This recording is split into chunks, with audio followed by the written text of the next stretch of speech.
Good afternoon students. संस्कार भारती की online classes में आपका स्वागत है। देखो, मानव भूगोल अपना टॉपिक जो चल रहा था, मानव भूगोल बुक है, उसमें मानव भूगोल की विचारधाराएं अपना टॉपिक है वो शुरू हो चुका था। उसमें मैंने आप लोगों को पिछला टॉपिक में मानव भूगोल की विचारधाराओं के रूप में 3 विचारधाराओं के बारे में समझाया था। उसमें आपका निश्चयवादी, आपकी नियतिवादी या प्रकृतिवादी विचारधारा, दूसरी आपकी है संभववादी विचारधारा और तीसरी आपकी है नव निश्चयवादी या नव आधुनिकवादी विचारधारा। ये 3 विचारधाराएं हैं। अपन इनके बारे में अध्ययन करेंगे, इनके बारे में चर्चाएं करेंगे। तो पहली विचारधारा है अपनी निश्चयवादी विचारधारा।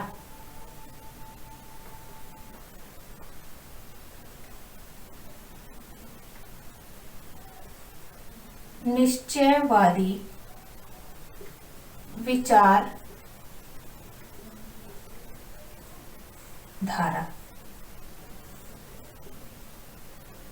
देखो, निश्चयवादी विचारधारा के अंदर आपका जो जर्मन विद्वान है या अमेरिकन विद्वान है, फ्रांसीसी भूगोलवेता है, इन्होंने क्या है आपकी नियतिवादी विचारधारा के बारे में चर्चा की है कि मानव है वो क्या है, प्रकृति का दास है, वो माना गया है।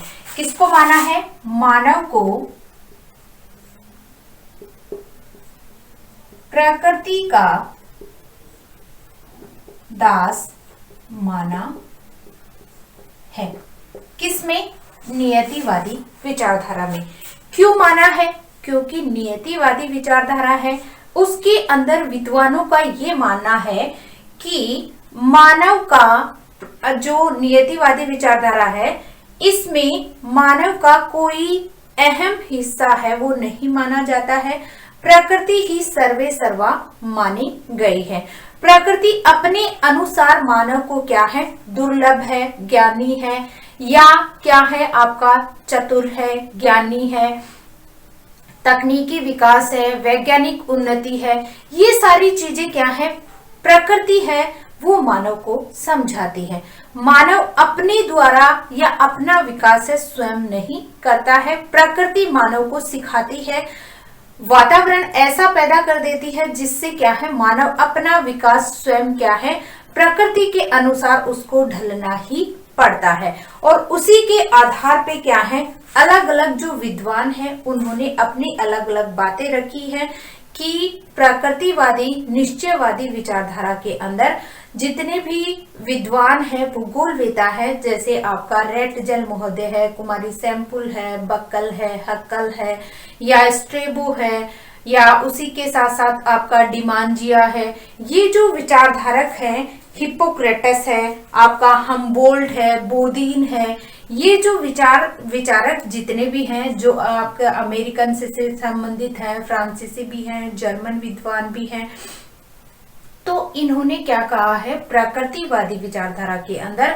इसमें वातावरण जो है आपका, जो प्राकृतिक वातावरण है या कह सकते हैं प्रकृति है, वो मानव को संचालित करती है और मानव के क्रियाकलापों का निर्धारण है वो मानव ही करती है। जिस जलवायु में मानव रहता है, रहने लग जाता है, प्रकृति मनुष्य को उसी आधार पे ढाल देती है। जैसे आपका रेटजल और कुमारी सैम्पुल ने उदाहरण के रूप में बताया है कि पर्वतीय क्षेत्र के अंदर रहने वाले लोगों के जो पैर हैं वो क्या है, बहुत स्ट्रोंग बनाए हैं, कठोर बनाए हैं, जिससे क्या है वो पर्वतीय भागों के ऊपर चढ़ सके।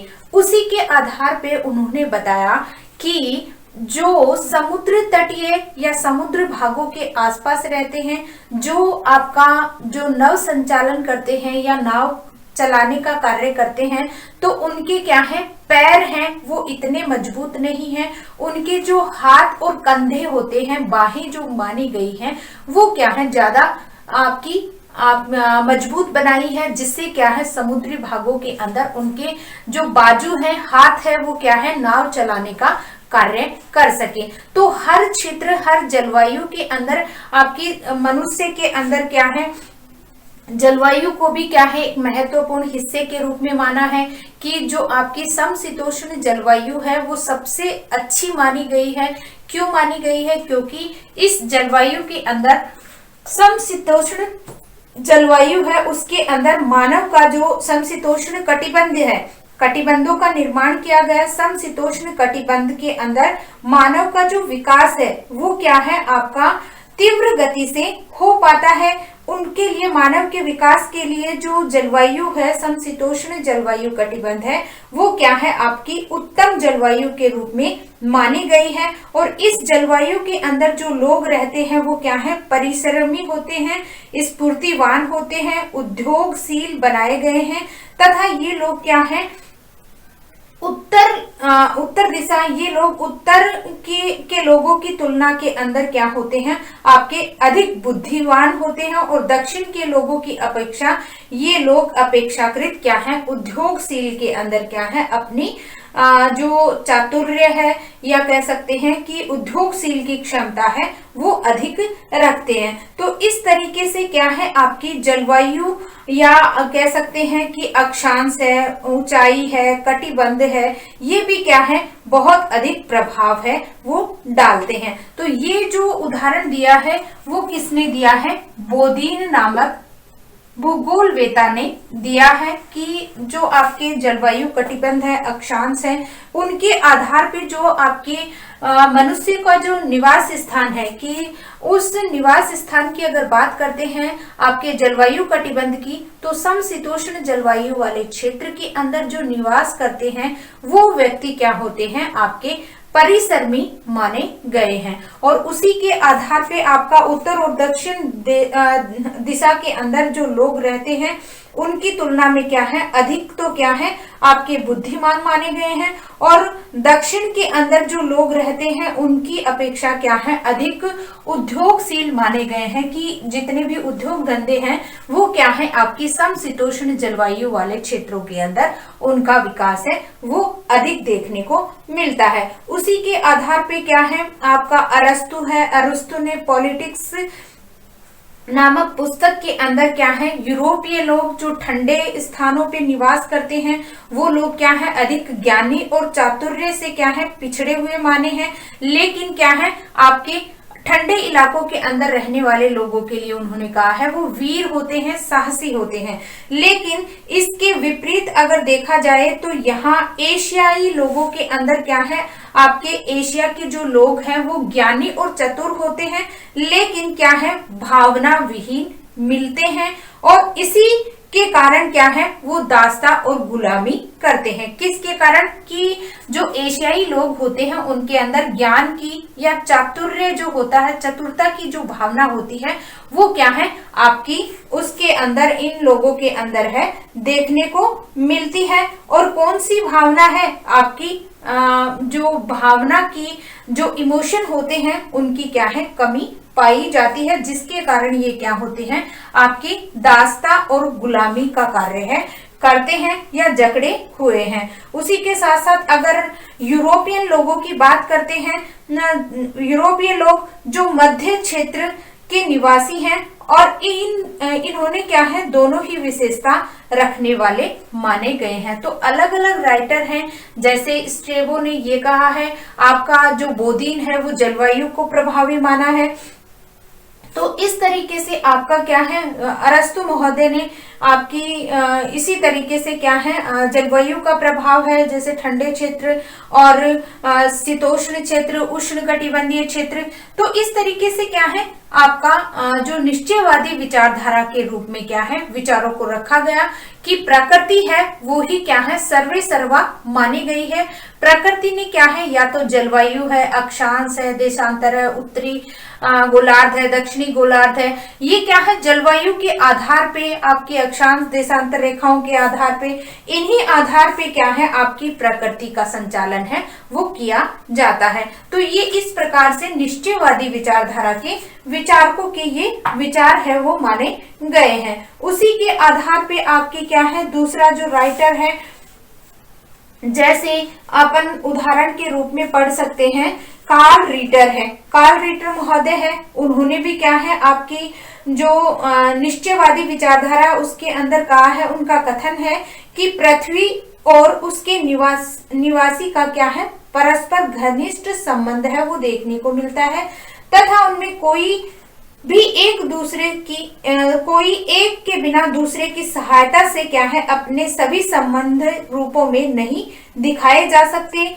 भूमि मानव को क्या है, प्रभावित करती है और मानव भूमि पर अपना प्रभाव है वो डालता है। तो इस तरीके से क्या है, दोनों ही क्षेत्रों के अंदर अगर देखा जाए तो भिन्नता है वो देखने को मिलती है कि प्रकृति है वो क्या है, मानव के ऊपर प्रभाव डालती है, लेकिन मानव भूमि पर अपना प्रभाव है वो भी क्या है, डालता है। तो इस तरीके से क्या है, निश्चयवादी विचारधारा के अंदर आपके अलग अलग विचार है वो देखने को मिलते हैं। तो थोड़ी अपन चर्चा कर लेते हैं निश्चयवादी विचारधारा की।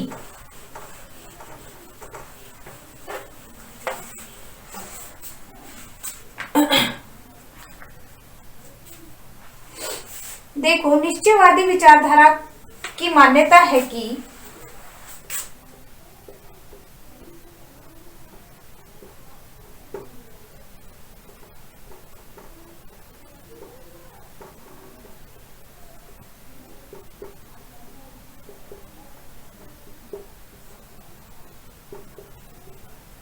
निश्चयवादी विचारधारा की मान्यता है कि मानवीय क्रियाकलापों पर भौतिक वातावरण का प्रत्यक्ष मानवीय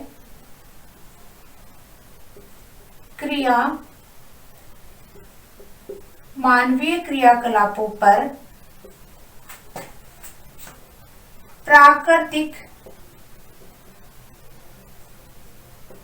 वातावरण का प्रत्यक्ष व परोक्ष प्रभाव पड़ता है। प्रत्यक्ष और परोक्ष दोनों ही रूपों के अंदर क्या है, प्रभाव है पड़ता है। इस विचारधारा के अनुसार इस विचारधारा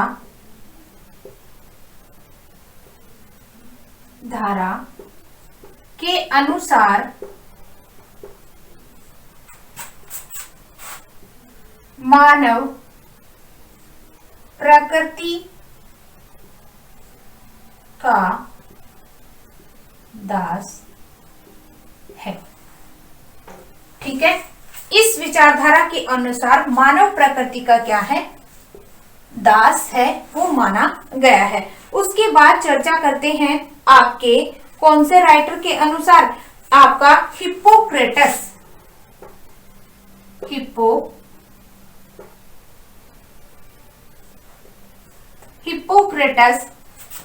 420 ईसा पूर्व 420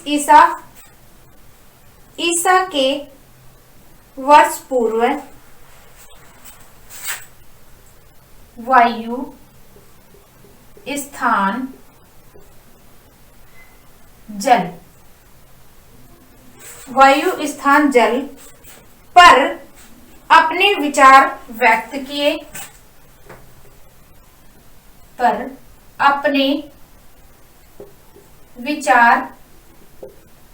प्रस्तुत किए। ठीक है, अपने विचार प्रस्तुत किए और इन विचारों के आधार पे ही इन्होंने क्या माना, आपका प्रकृति के अंदर क्या है, जलवायु का परिणाम है वो देखा गया है और उसी के आधार पे, जलवायु के आधार पे ही व्यक्तियों का क्या है, रहन सहन है, उनका जो शारीरिक संरचना है, उनका जो शारीरिक बनावट है वो क्या है, उन शुष्क प्रदेशों के अंदर अलग होते हैं, आपके शीत प्रदेशों के अंदर अलग पाए जाते हैं। तो ये इन सब की विवेचना है वो किसके अंदर देखने को मिली, वायु स्थान जल के ऊपर क्या है, आपकी एक पुस्तक लिखी गई। इस पुस्तक का नाम रखा गया वायु स्थान और प्लेस यानी आपका स्थान और जल, इनके अंदर क्या है, जलवायु के आधार पे मानव का संगठन है, उसकी संरचना है, शुष्क प्रदेशों में कैसे होते हैं, आपके हिम आच्छादित क्षेत्रों में मानव का जो शारीरिक संरचना है वो किस रूप में देखने को मिलती है। तो इस आधार पे हिप्पोक्रेटस ने बताया। दूसरा आपका आता है अरस्तु।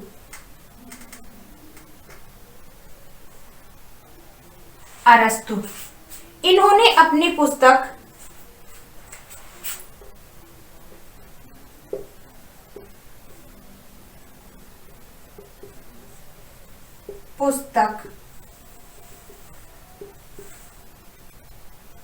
पॉलिटी में वर्णन किया और बताया कि यूरोप के ठंडे क्षेत्रों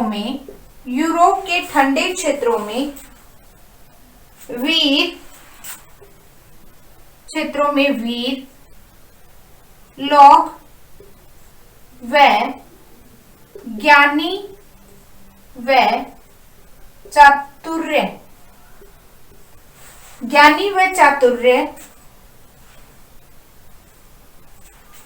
में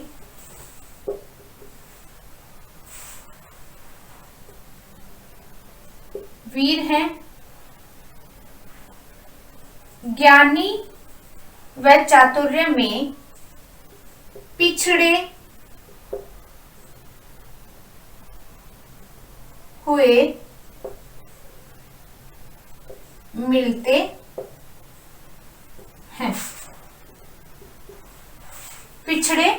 हैं। और इसके विपरीत अगर उन्होंने बात की है तो इसके विपरीत उन्होंने कहा है एशिया के निवासी इसके विपरीत ज्ञानी व चातुर्य हैं।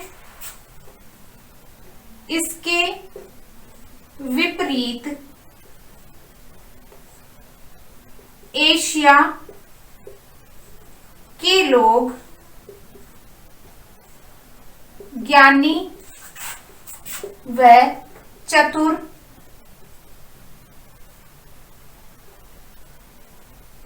माने गए हैं।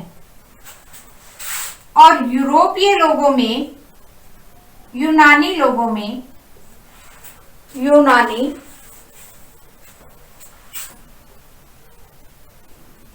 वासियों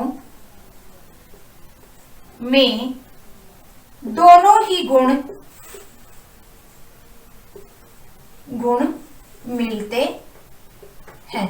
तो इस तरीके से क्या है, जलवायु का प्रभाव है वो मानव पे देखने को मिलता है। इसका स्क्रीनशॉट लेना चाहते हो तो ले सकते हो।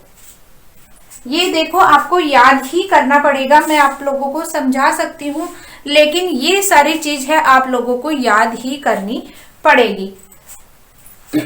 उसके बाद आपका आता है बोदीन का। तो बोदीन महोदय है वो 16वीं शताब्दी के उपरांत अगर बात करते हैं तो रिपब्लिक में लिखते हैं कि आपकी अक्षांश, ऊंचाई, कटिबंध आदि को क्या है बहुत प्रभावशाली माना है।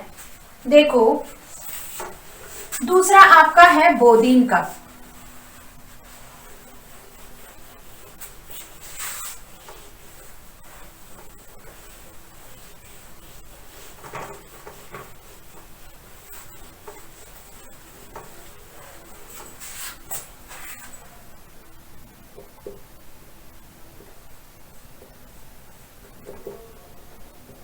इन्होंने अक्षांश, ऊंचाई तथा कटिबंध को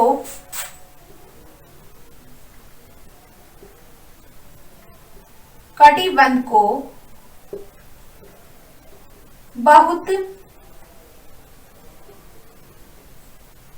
प्रभावशाली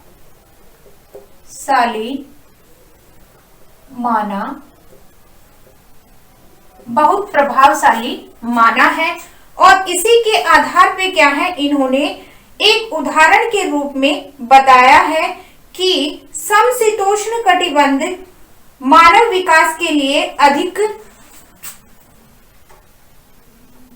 इन्होंने बताया कि समशीतोष्ण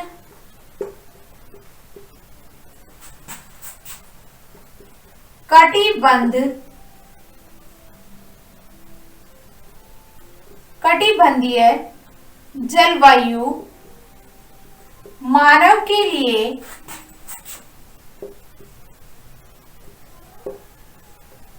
अधिक उत्तम मानी गई, अधिक उत्तम है वो मानी गई है। क्यों मानी गई है, मैंने आपको उदाहरण के रूप में बताया है कि उन्होंने बताया कि समशीतोष्ण के अंदर जो लोग रहते हैं वो क्या है, परिश्रमी माने गए हैं, आपके उद्योगशील है, वो क्या है, बनाई रखती है। जो जलवायु है वो परिश्रमी बनाती है, लोगों को स्फूर्तिदायक बनाती है, उद्योगशील बनाए रखती है। तो इस प्रकार से लोगों के अंदर क्या है, जलवायु का प्रभाव है वो देखने को मिलता है। जलवायु लोगों को परिश्रमी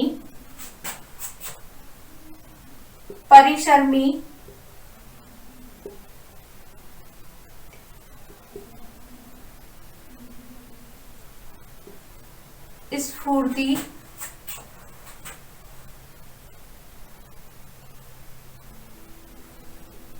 दायी व उद्योगशील बनाती है। तो इस तरीके से अगर लोग परिश्रमी होंगे कार्य के प्रति और स्फूर्तिदायक यानी उनके अंदर एनर्जी होगी तो वो हर कार्य है वो आसानी से कर सकते हैं। तो ये क्या है, जलवायु का प्रभाव है, जलवायु की वजह से ही क्या है ये हो पाता है। तो जलवायु है वो प्रकृति का ही एक कारक माना गया है। तो इस तरीके से क्या है, जलवायु का प्रभाव है वो देखा जाता है। उसके बाद अगर बात करते हैं तो आपका आता है दूसरा राइटर, जिसमें आपका 19वीं शताब्दी के अंदर रैटजेल महोदय, 19वीं शताब्दी के महत्वपूर्ण भूगोलवेता रैटजेल महोदय को क्या है, मानव भूगोल की सुदृढ़ नींव डालने वाले विद्वान के रूप में माना जाता है। क्योंकि रैटजेल महोदय को ही क्या है, मानव भूगोल का पिता कहा जाता है, फादर ऑफ ह्यूमन ज्योग्राफी, मानव भूगोल के पिता के रूप में इसको पढ़ा जाता है। इन्हीं के द्वारा मानव भूगोल की है वो आपका पिता के रूप में इसको पढ़ने से, या कह सकते हैं कि मानव भूगोल की 19वीं शताब्दी के अंदर महत्वपूर्ण भूगोलवेता के रूप में अगर पढ़ा जाता है तो वो रैटजेल महोदय को पढ़ा जाता है। इन्होंने अपनी एंथ्रोपोज्योग्राफी के अंदर पृथ्वी के विभिन्न स्वरूपों का पारस्परिक संबंध आपका बताया गया, जिसमें क्या है, अधिक से अधिक वैज्ञानिक स्वरूप को दिखाने की कोशिश की गई। और इन्हीं के द्वारा क्या है, पार्थिव एकता सिद्धांत की भी क्या है विवेचना की गई।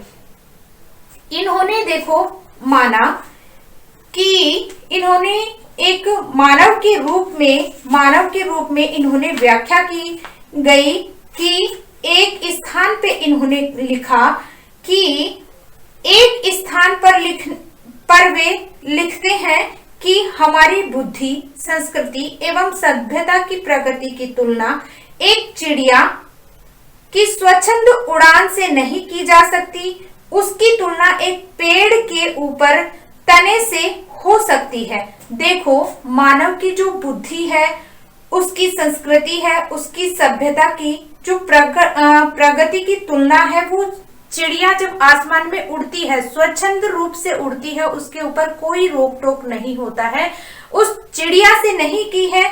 क्यों नहीं की है? क्योंकि मानव किसके ऊपर रहता है? पृथ्वी के ऊपर रहकर ही अपना विकास करता है, लेकिन इसको एक स्वच्छंद चिड़िया की उड़ान के रूप में नहीं कहा गया, क्योंकि जो मानव का जो बुद्धि है, बल है, वो क्या है, जितनी भी उसकी तकनीकी विकास है, शोधन है, वो कहाँ पे रह के करता है, प्रकृति के ऊपर रहकर करता है।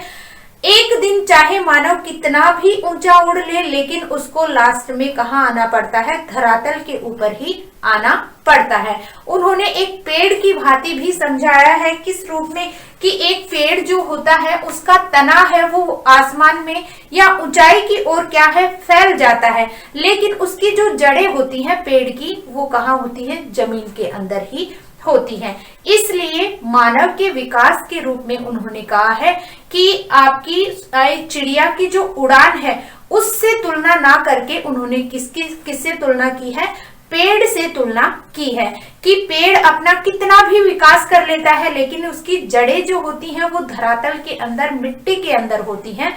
वैसे ही मानव कितना भी उड़ ले, लेकिन उसको कहाँ पे आना है, धरातल के ऊपर आना है। तो उन्होंने बहुत अच्छे उदाहरण के रूप में उन्होंने रेडजल महोदय ने समझाया है। और उसकी शाखाएं होती है, वो क्या है, बहुत पेड़ की जो शाखाएं होती हैं वो क्या है, आपकी पेड़ की शाखाएं होती हैं वो चारों तरफ फैल जाती हैं, लेकिन वो किससे जुड़ा हुआ है, धरातल से जुड़ा हुआ है, धरातल से आपका सटा हुआ है। इसलिए मानवीय प्रकृति, मानव की जो प्रकृति है, अपना मस्तिष्क आसमान में चाहे जितना ऊंचा क्यों न उठा ले, मनुष्य के पैर धरती पर टिके रहते हैं तथा धूल जो आपकी धूल के रूप में परिवर्तित हो उसमें विलीन होना पड़ता है। उनके अनुसार पृथ्वी के धरातल पर जड़ एवं चेतन की भी स्वतंत्र सत्ता नहीं है, ये सब एक दूसरे से किसी न किसी रूप में संबंधित है। तो ये सारी बातें किसने कही हैं, रेडजल महोदय ने। देखो बात कर लेते हैं रेडजल महोदय की 19वीं शताब्दी में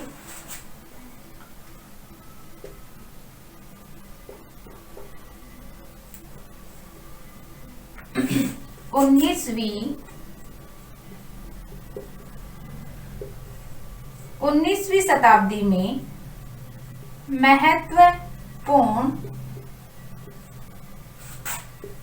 महत्वपूर्ण भूगोलवेत्ता के रूप में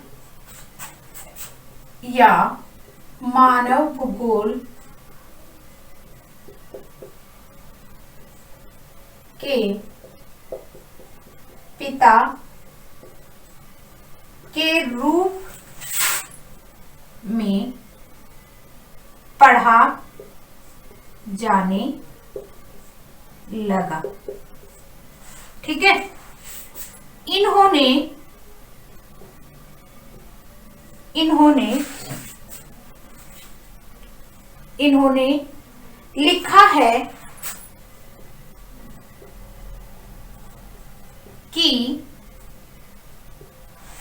लिखा है कि हमारी बुद्धि, संस्कृति एवं सभ्यता की प्रगति हमारी बुद्धि, सभ्यता, संस्कृति की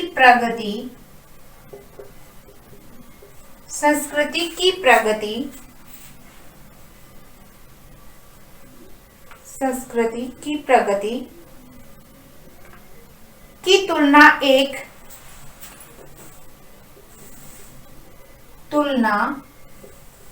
एक चिड़िया की स्वच्छंद उड़ान से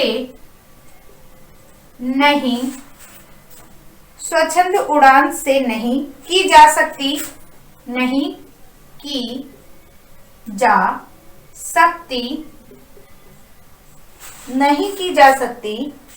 उसकी तुलना एक पेड़ के ऊपरी तने से हो सकती है।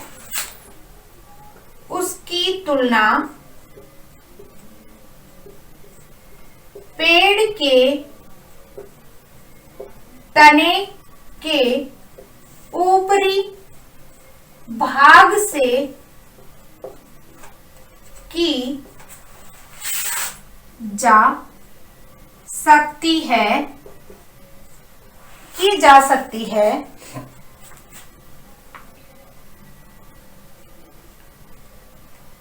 कारण कि हम सदैव पृथ्वी से आबाद हैं।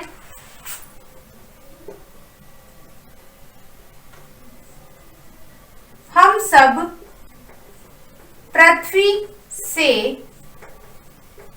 आबाद हैं या जुड़े हुए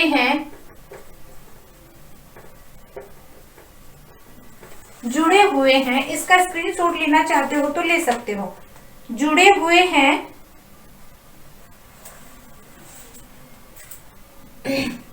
तथा शाखाएं तने पर ही अवलंबित हो सकती हैं तथा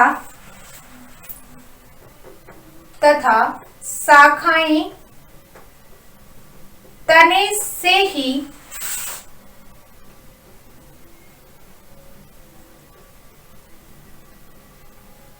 अवलंबित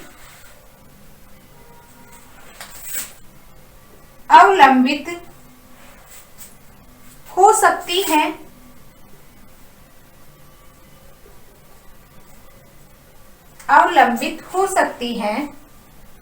मानवीय प्रकृति अपना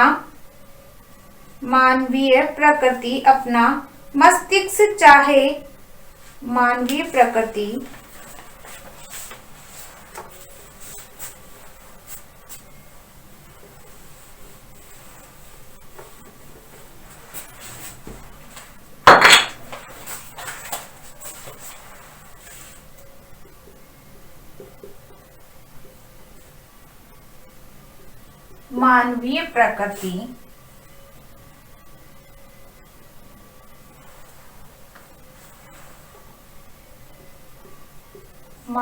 प्रकृति अपना मस्तिष्क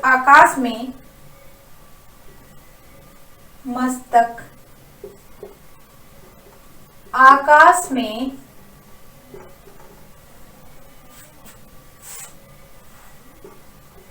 चाहे जितना ऊंचा क्यों न उठा ले, तथापि मनुष्य के पैर धरती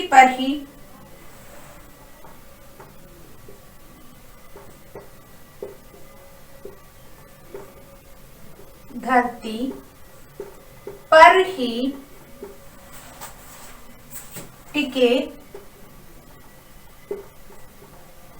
रहे तथा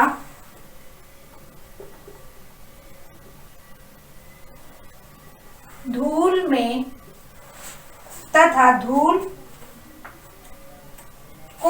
में ही परिवर्तित हो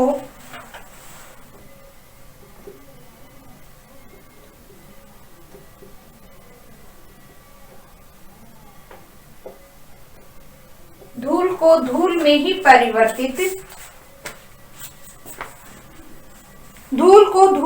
परिवर्तित हो, उसमें विलीन होना पड़ेगा।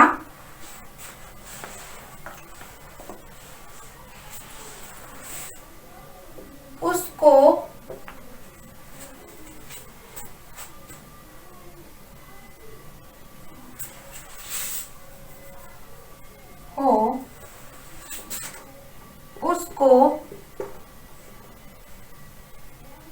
धूल में ही मिल जाना है।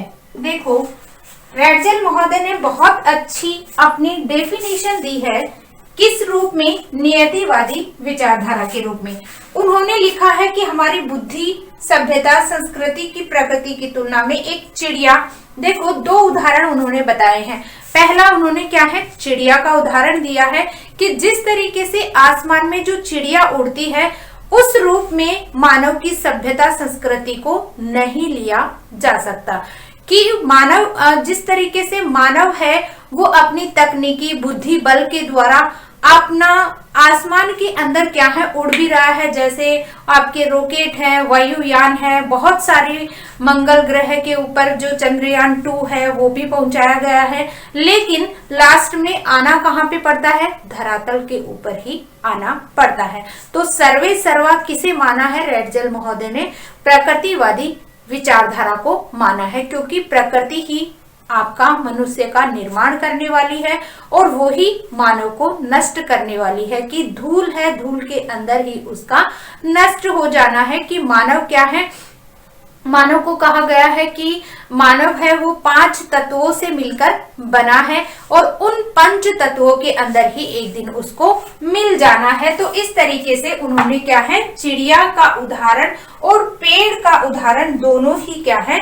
मानव के लिए बताए हैं कि जिस तरीके से एक पेड़ होता है वो धरातल से जुड़ा हुआ होता है, आबाद होता है, वैसे ही मानव भी क्या है? धरातल से जुड़ा हुआ है। धरातल के ऊपर रह के ही वो अपना विकास करता है। अगर धरातल नहीं होगा तो वह अपना विकास भी नहीं कर पाएगा। तो ये क्या है? एक सत्य के रूप में देखा जाता है कि मानव कितना भी उड़ ले चिड़िया की तरह, लेकिन उसको आना कहाँ पे है? धरातल के ऊपर ही आना है। जिस तरीके से एक पेड़ होता है उसकी शाखाएं आसमान में ऊपर की ओर, ऊंचाई की ओर जाते हैं, लेकिन उसकी जो जड़ें होती हैं वो कहाँ आबाद होती हैं? आपके धरातल से जुड़ी हुई होती हैं। वैसे ही मानव भी क्या है? आपका कितना भी अपना विकास कर ले, तकनीक आपकी वैज्ञानिक है, तकनीक है, आपके बहुत उद्योगों का विकास करना है, जितने भी वैज्ञानिक विधियों को अपनाना है, लेकिन उसको रहना कहाँ पे है? धरातल के ऊपर ही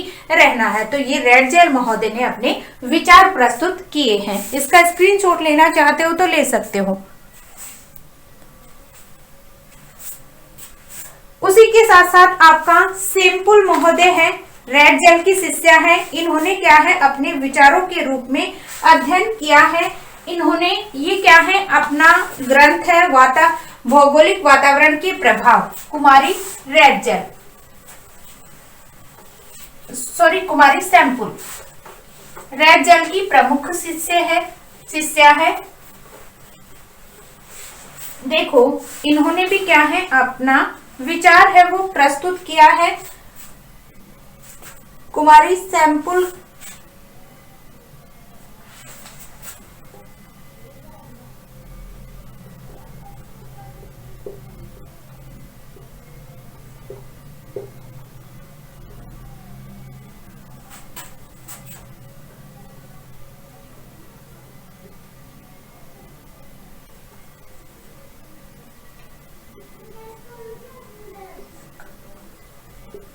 भौगोलिक वातावरण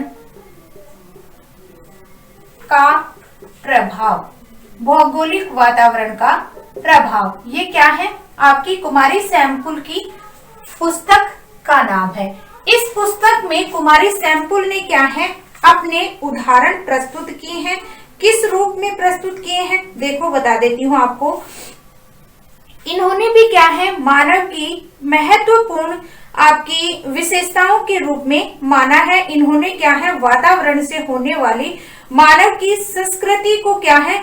आपका विस्तृत रूप में समझाया है। उन्होंने अपनी पंक्ति के रूप में लिखा है कि मनुष्य का जन्म पृथ्वी से हुआ है और वह पृथ्वी का शिशु मात्र ही नहीं, अर्थात पृथ्वी की काक का एक पुतला मात्र ही नहीं है, वरन पृथ्वी उसकी माता है और उसे मातृत्व दिया है। पृथ्वी उसका लालन पालन करती है, उसको भोजन देती है, उसके कार्य निश्चित करती है, उसके विचारों को निर्देशित करती है, अनेक प्रकार की कठिनाइयां प्रस्तुत करती है, उसके शरीर को सुदृढ़ बनाती है, और उसको क्या है इस तरीके से बनाती है कि जिस तरीके से जिस जलवायु के अंदर वो रहता है उसी के अनुसार क्या है उसको सुझाव है उसको बनाती है। पृथ्वी है उसके अंदर क्या है एक आत्मा के रूप में मस्तिष्क के रूप के अंदर उसके अंदर समाई हुई है। जिस तरीके से उन्होंने उदाहरण दिया है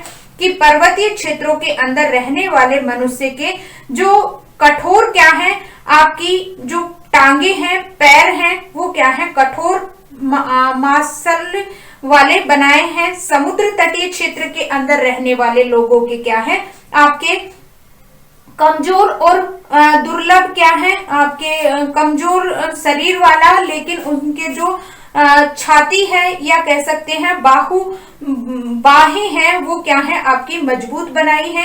उसी के आधार पे अगर रहने वाले जो नदी वाले क्षेत्र हैं नदी घाटी वाले क्षेत्र हैं वहां पे क्या है मिट्टी को उर्वरक बनाया है उपजाऊ बनाया है जिसके कारण वहां के लोग क्या है कृषि कार्य कर सके। तो इस तरीके से क्या है पृथ्वी की आपकी धरातल या आपकी पृथ्वी की विशेषता के रूप में कुमारी सैमपुल ने ये कहा है कि पृथ्वी है वो मानव का जिस तरीके से एक माता होती है एक स्त्री जो होती है जब वो माँ बनती है तो क्या है एक छोटे से बच्चे को शिशु को जन्म देती है उसी तरीके से आपकी जो पृथ्वी होती है किसने कहा है कुमारी सैमपुल ने ये कहा है कि जिस तरीके से एक स्त्री जब माँ बनती है बच्चे को जब जन्म देती है तो उसका लालन पालन पोषण है उसको विचार प्रस्तुत करना उसको ज्ञान देना कि ये कार्य करना है निर्देशित करना उसके उसका जो कार्य करने की क्षमता है वो